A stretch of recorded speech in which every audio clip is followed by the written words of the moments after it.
Hi folks, it's Ivan here from Clarity. Let's look at how to write white papers with the aim of winning more business, to find more leads, and to kind of establish us as authorities in our fields.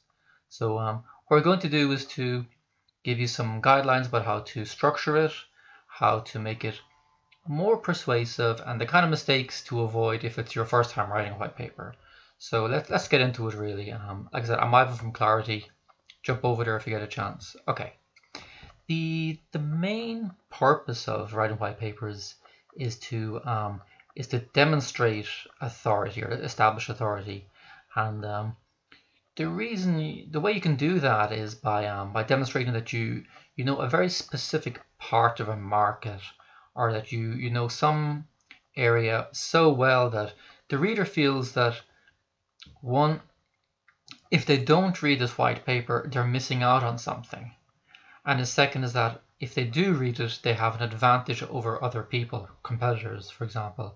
So those are the two general angles you're going to take. How can I make it so compelling that other people, feel that they cannot but read the document? And the other, that how can they use it to have an advantage over other people? So those are the two general angles we're taking. So we're using it to demonstrate authority, and in conjunction with that, you're also trying to make it interesting for the reader, and that influences to a certain degree the length of the document, the way you present it, how you format it, and also how it ties in with other marketing efforts. And again, we'll come to that in this video and also in other parts of the series. And it's a very, very effective way to build credibility, because particularly if you run a bit of if you have a modest marketing budget, if you're up against other competitors who have more resources than you have, you can use a white paper or a portfolio of white papers to establish credibility and to begin to connect with people in the industry. They're a very, very good way to warm up potential clients, because they're not seen as a hard sales document, but they're a way to kind of plant a few seeds, introduce ideas, and to begin to influence people in a subtle way, particularly if you want to try to own a space in the market. So the people in general who read them tend to be decision makers, and that's a nice way of looking at it, really. They're not necessarily always people who are technical experts or from the financial side of things. The common denominator amongst all of them is that they're going to make a decision probably based on what you've recommended in the white paper. So if you think it along those lines, what you're trying to do then is to work backwards and think, how can I write the white paper to make it easier for the reader to use this to go to someone else and say, hey, I think this is a very good example of how we can solve our problem, or we should talk to these people, or we should research more. So you're trying to find ways to answer the kind of potential issues they have. The other people who read them are, say, technology journalists who want to get, say, an understanding of an emerging technology, but in a kind of language that they can understand. And there's two benefits here. Is that, one, if you can write it in a way that they understand and that they get, and particularly if you format it correctly, it allows them to use what you've written, to quote it in their articles, and to reference you as being the go-to person for this area. So we'll always try to write it with the idea that possibly someone out there reading it could take something that you've written and weave it into one of their articles. Okay. The other thing too is that it's usually for people who are time poor, which is another way of saying they're in a hurry. So again, that influences the way that you use language, the way that you introduce images and charts and diagrams, the way that it flows. And I should say at this point that for the most part today what we're talking about is technology white papers, as opposed to, say, government or academic white papers, which tend to be more complex, heavier, more gravity, quite dense. And that's acceptable within the academic and scientific world. But we're talking about technology, sales-related documents. So just to state that. If your white paper says more than 10, 15 pages, you might want to consider putting, say, an executive summary at the start. And the executive summary kind of pre-sells what's coming next. It puts it in context, it warms up the reader, it kind of says, here's the reasons why you should spend the next half an hour or something reading this document. And if you do it well enough and you warm up the reader, they're more than likely then to go in and actually read the entire document. In particular, if you have something which say is 30, 40 pages, a substantial document, the executive summary is a nice way to pre-sell, to kind of to generate interest and to move them, to shift them into the white paper proper. And one thing to consider is that if you think about it, it's something that that could almost be read in isolation from the white paper, and that if you remove the executive summary from the white paper, those 1 or 2 pages, that would have that would distill all the key points in the white paper and help the reader understand, yes, this is what I'm interested in, or say no, it's not for me, and move on to the next thing. So we have other videos, by the way, about how to write executive summaries, so maybe if you search on the channel you'll find those and maybe they'll be of interest to you. Very quickly, because executive summary is so important, let's spend 1 or 2 minutes discussing it. The point here is to summarize the key points, not to go into very deep detail, but to cherry pick the 2 or 3 points you want to pull out for the reader. You're not trying to mimic what's in the introduction, so you're trying to kind of make it into a kind of a compelling argument, so that the reader feels that, yes, this is actually what I'm interested in reading. It identifies some of the areas I'm interested in. Yeah, I'll go ahead and read a white paper now. It's not a direct sales pitch, but you're kind of warming them up for what comes later down the road. And for some white papers, you might want to try to mirror the structure of the white paper in the executive summary. So if you have, say, 5 or 6 sections that are structured in a certain way, you may want to have 5 or 6 paragraphs that kind of map across to the main section, so it's easy for the reader to kind of go, oh, this maps to this, and I can find this in the document quite easily. Don't be too clever, keep it straightforward. And again, you're trying to generate enthusiasm, be interesting, and make the person read, yes, I should go ahead and read a white paper. There's something interesting inside in this. Let's get on to some writing tips now. When we say no emotional language, what we mean is that you want to avoid hyperbole and going over the top and the kind of sensationalistic language that's often used in sales stuff, the waffle that permeates a lot of sales materials. For the most part with white papers, keep it factual, keep it exact, and don't worry too much about it being too dry. If what you're writing answers the reader's problems, that's fine. Stick to that. So see it along those lines. Try to, be respectful of the reader's time. Remove kind of jargon, cliches, the kind of acronyms that pollute most documents. And by doing that, you make it a more interesting, document for the reader to enjoy. You also demonstrate that you spent more time refining your white paper, and that comes through in the document in many ways.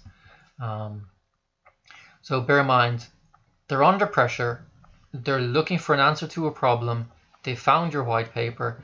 Now, how can you help them get through the document and kind of tick off the different issues they may have, so that at the end of it they kind of go, oh, I get it, this is interesting, let's contact these people.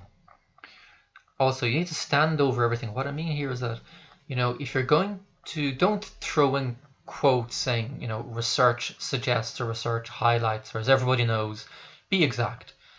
Say a report from Accenture on this date states, or KPMG recommends, and include a link then to their PDF. I'd suggest putting it as an end note as opposed to a note at the bottom of the page, because you don't want the reader to lose the thread of reading the document. When you keep them kind of focused. Excuse me. Try and keep one idea per paragraph. What we mean here is that, if you use short paragraphs, you keep one idea or one topic per paragraph, it's easier for the reader to scan through it, because if they're looking for something in particular, then their eye will pick out that particular kind of point straight away. So you're kind of you're writing it so that you help the reader find the answers that they're looking for, because the reader won't probably read it word for word. They're looking to find an answer to their problem. So kind of think about that all the time. Providing context means that when you start the white paper, you want to explain why, for you, for your company, you're looking into this area, why this area means so much to you, why at this particular time you've decided to try to address this area here. And as regards scope, let's say, for example, if you're developing some software solution or a service or something, you may want to qualify it by saying that these are within the scope of the white paper, but we've decided not to talk about this, and that's coming around the corner or something. Explain your approach, and then kind of make sure to distill things so that the reader can kind of go, oh no, I get it now, and in ways that they can share with other people. And one way I do this when I'm writing white papers is if I'm introducing a new topic, or if we're trying to introduce some concept, I try to give definitions. And the benefit of doing that, by the way, in ordinary everyday English, the benefit of introducing these definitions is that it makes it easier then for people like technology journalists to grasp the subject matter you're discussing, and then later on potentially you become a kind of a go-to person for them. So they kind of think, well, if I need to know about this area, I should read these guys' white papers. They're very reliable. I can understand what they're talking about. Any recommendations you're making, state it up front. Don't be ambiguous. Don't be sitting on the fence. Have a point of view. Have the courage of your convictions and state that. And as regards, things standing alone, you want to make sure that the different sections of your document are kind of are written so that each section, can stand by itself, and so you weave them all together. Try to avoid mixing too many messages in different sections. Make sure they're all kind of can stand on their own 2 feet. So again, you're trying to answer the problems that you anticipate the reader has. And of course, to do that means you need to a certain degree, understand the kind of problems they have. And there's different ways to go about doing that. And we'll talk about market research in other videos, so check that out. And the kind of recommendations you have to get there. So how do you start? So what we need to do is to orientate the reader first, and so that they know, okay, here's the current climate, here's the current issue facing people. This is how we've decided at this point in time to try to create this solution. You don't want to have too many assumptions. So, if you think you need to state something to the reader so there's no ambiguity, so there's no kind of so you're not assuming things on their part, weave that into the narrative. And make sure that when they finish it, that they're able to answer whatever questions they've had in a kind of single sentence. So you're always striving for that kind of clarity of communication. You're always striving to boil things down so that the reader can get to the heart of things really, really quick. And again, by removing waffle, TLAs, and so on and so forth, you really help the reader to get to that place. Again, be specific. You try to avoid the abstract. You're talking about something which you want the reader to be able to get his head around and understand, oh, this is the idea they're talking about. Use concrete images. By using the active voice, you can make the document sound more exciting, more compelling, and it generates more enthusiasm by using the active voice. And the active voice basically means that you say who's doing what now. It's a faster way of communicating things. Whereas the passive voice, it's more long-winded, it's more politically correct in some ways, but it lacks energy. Active voice has energy. Use positive phrasing, and all of that begins to come true in your narrative. It influences the reader, and it encourages them to turn the page and to keep reading. So other things to do is to use parallel construction so that there's a kind of a familiarity between the different parts of the document, and try to keep the subject and the verb as close as possible. Remove the waffle. Another suggestion is to try to remove, say, subclauses, or if you're breaking sentences into a lot of small parts, try to rewrite the text so that you've short paragraphs, relatively short sentences, and that they all flow kind of in a nice seamless way into each other. So there's no kind of artificial jarring of the flow of the narrative. And the best way to do that, by the way, is to print it out, read it aloud, and suddenly you'll hear where things do jar. So how do you persuade the reader?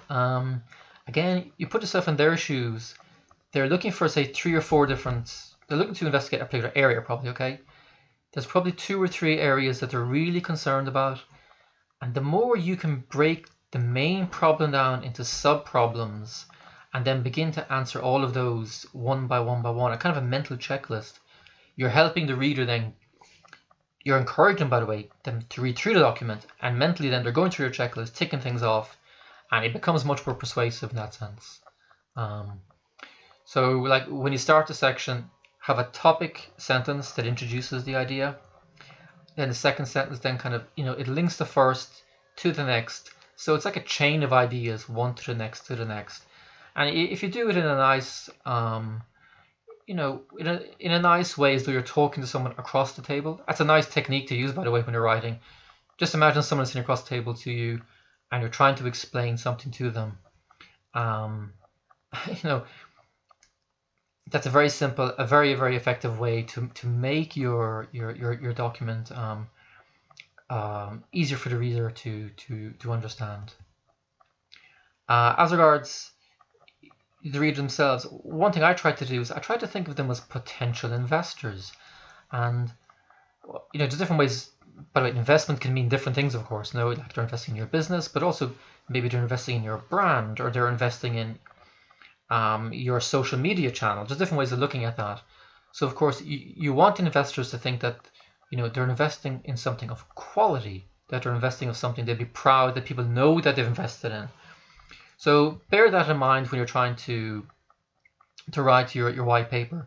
You're trying to write something of such quality that the reader will think, I'll share this with my colleagues and my peers, or I'll send out a tweet or so forth, and I'll be glad that people kind of thought, oh yeah, this person recommended this white paper, it's very, very good.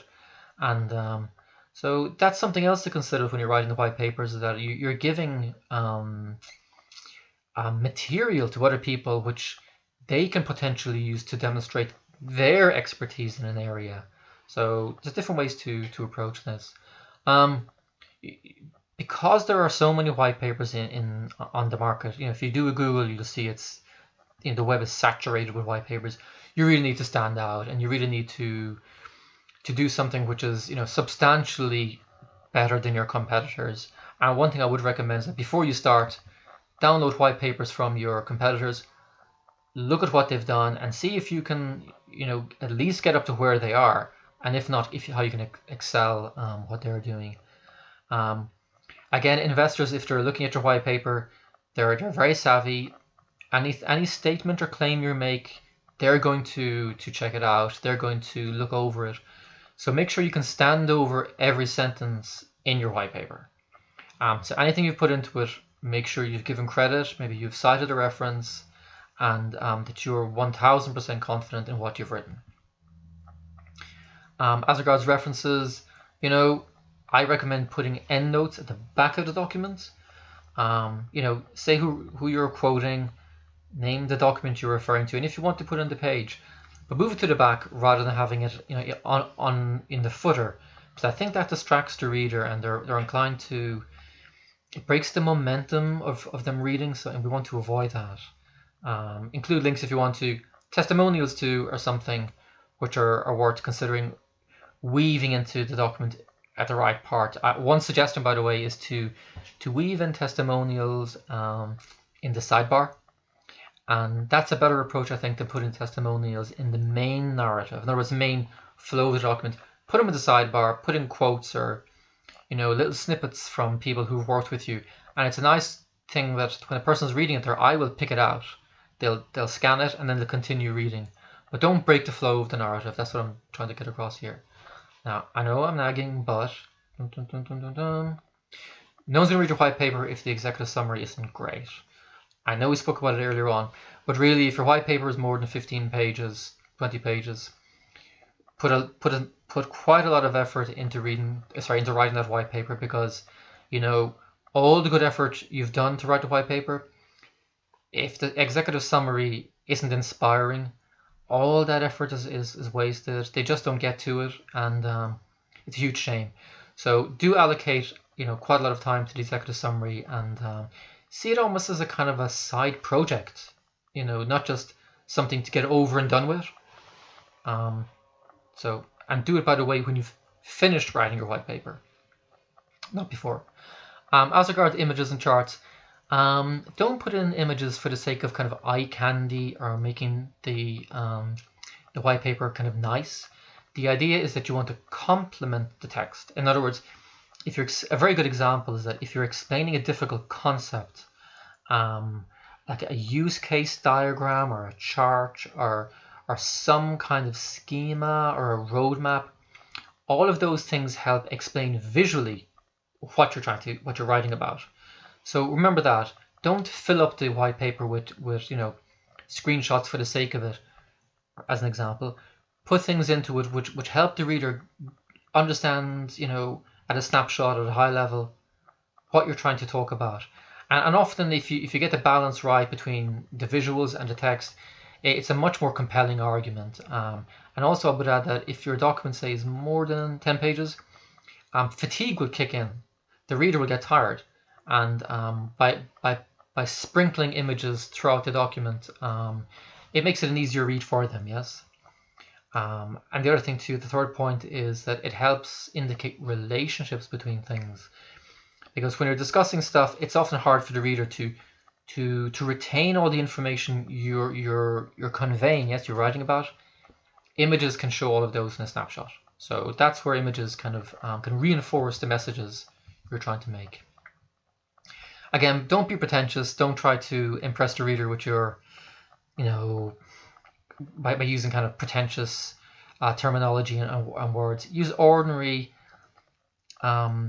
everyday English, the kind of business English you use in the office, and that will stand to you because it's more persuasive. People get it. They don't have to make a mental effort to try to tease out what you're talking about. Don't coin new words. What we mean here is that don't try to introduce complex terms or phrases or buzzwords that you might think are clever, or your marketing department might think are clever. Readers don't have time for this stuff. That's for another day. Keep it simple. Make sure the reader can understand at a glance what you're talking about. That's the real thing here, is that you want them to get it. And the way to do that, again, is that, imagine if you're talking to someone sitting across the table from you, somebody that you want to help to understand your idea. You'd use simple everyday language, right? And you'd help kind of connect the ideas together so they get it. And that's what you're after here. This is an important thing, is that put the bottom line, at the start of the document. In other words, if there's something you want to say, if there's something, the gist of your white paper goes at the start. Don't write it so that the person has to work all the way through to the very end, to the conclusion, before they finally get it. People don't get that far. Capture what you're trying to make the reader excited about, and put that at the front, and then explain why they should learn more about that. Which is, by the way, the opposite of a lot of, say, academic and scientific writing, where you build up towards the end of the document, where you dovetail all the points together. Start, put the main thing at the start, and then work out from there. Write to be scanned. What we mean here is that a lot of what you're probably going to do is going to be read by people who are in a hurry, who are looking for something specific, but also are probably going to find it on the web, right?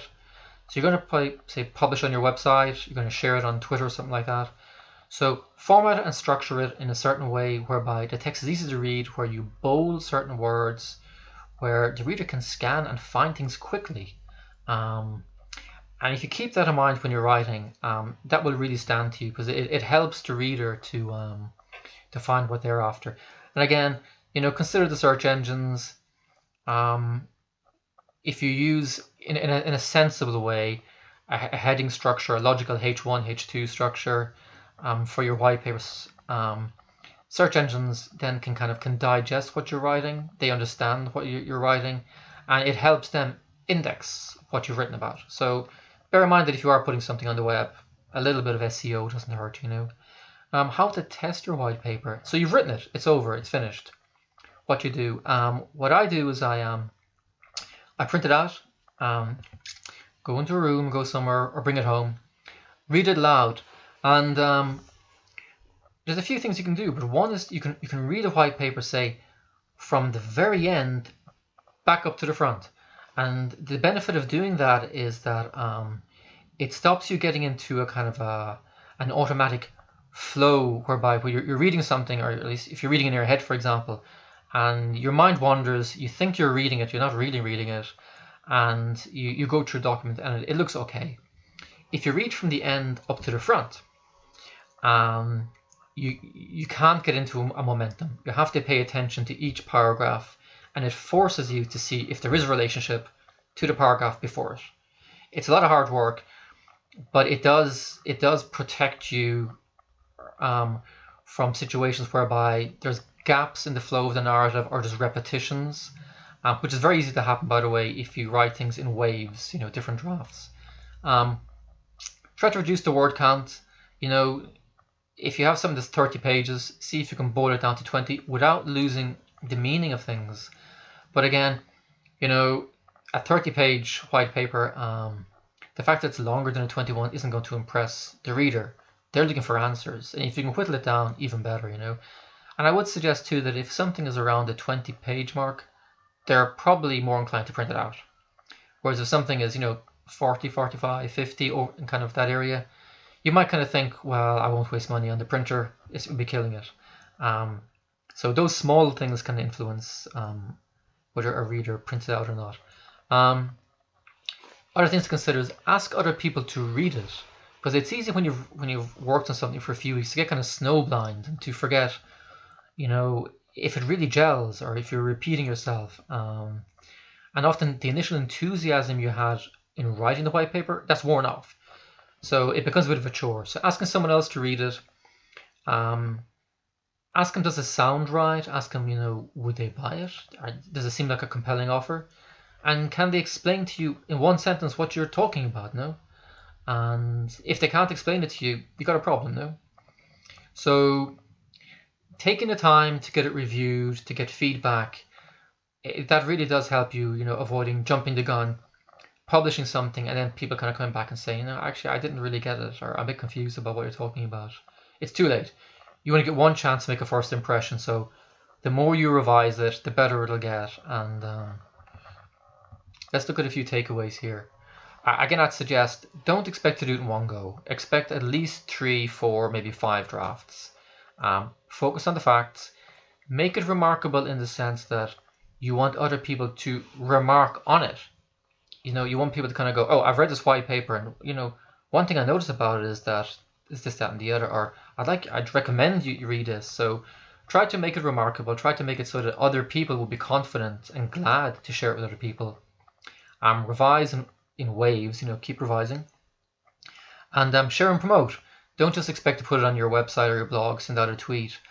I strongly suggest, you know, if you've written about a specific area, to talk to technology journalists in that industry. Say you've created a white paper, you're glad to share it, and you know, all this huge amount of work that you've done to write it, don't let it, you know, go to naught. Invest in the time and effort to promote your white paper, put it up on your website. And one final thing I would suggest is that instead of writing one white paper, write a series about a particular subject, because it's much more compelling then, and it demonstrates that you are the ultimate, so to speak, authority on this area. So that's it. If you enjoyed it, please, you know, tweet it out, give it a like, and please subscribe to the channel. There's more over on the Clarity site. Thanks for listening. Okay, bye bye.